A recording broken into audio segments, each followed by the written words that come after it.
What's going on, you guys? Mr. Allen here, about to solve this dope rational inequality. And we got a factor with a lead coefficient in my numerator. Oh my goodness. Now, I'm feeling crazy. I'm feeling sassy. I'm going to factor that numerator with guess and check. Oh my goodness. Yes. It's going to be awesome. All right. I got two factors here, right? First two need to multiply that 3x squared. Only way to do that is 3x and x. Then I got to multiply to -4, but I got to keep in mind, if I were to FOIL this out, the inner and the outer need to add to -1.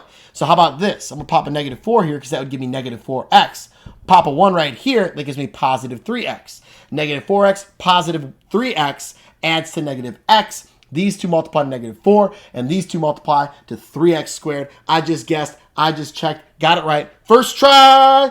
It's like I almost wrote the problem or something. All right, denominator. Be careful with this one, okay? Because a lot of people mess it up when the two numbers are super close.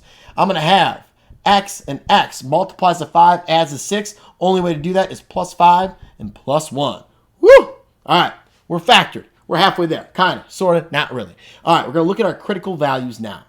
What cancels here? Does anything cancel? Yeah, that cancels. It's a whole at -1. Then I'm going to have a vertical asymptote at x equals -5, and I'm going to have a 0 at +4/3, right? It's going to cross the x-axis at +4/3. Let's put this all on a number line and make sure to notate what each thing is because it behaves differently with our inequality. So at -1, -5, and +4/3. So -5 is going to go here, -1 is going to go right here, and then +4/3 right here. Now this was a whole, right? This is a vertical asymptote, as I said, and then over here we have a 0. All righty. Now it's time for the sign chart, and then we're going to analyze and actually solve this thing. So if I pick a value like -6 that's further to the left here, and I plug it in, well, I'm going to have a negative value over a negative value. These two are going to cancel because they're going to be the same sign every single time. So not only do they cancel, they also cancel out in this sign chart thing. We don't need to consider them. Negative over a negative gives me a positive overall. Pick a number between here. How about -2, right? I'm going to go with the smallest numbers I possibly can. -2 would give me -6, -4. That's going to be negative overall. But here I'm going to have a positive number. Negative divided by a positive is negative. Now in here, I could use 0, making it real easy. Negative divided by a positive is negative. And then right over here, I have, how about +2? If I plug in 2, I'm going to get 6 minus 4 is positive.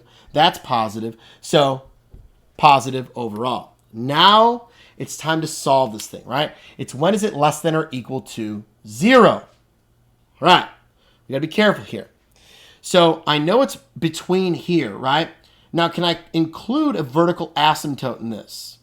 No, it never touches that vertical asymptote, so I cannot include it. We're going to start with parentheses and a -5. Now, at the whole, it doesn't exist there, right? So I'm going to take -1, I'm going to close my parentheses, I'm going to start it up again at -1.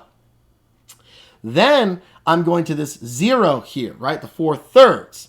Now, it says that it's equal to 0, so I am, in fact, going to include the 4/3 in my answer, giving me this wonderful-looking interval notation solution to this wonderful rational inequality. Whew!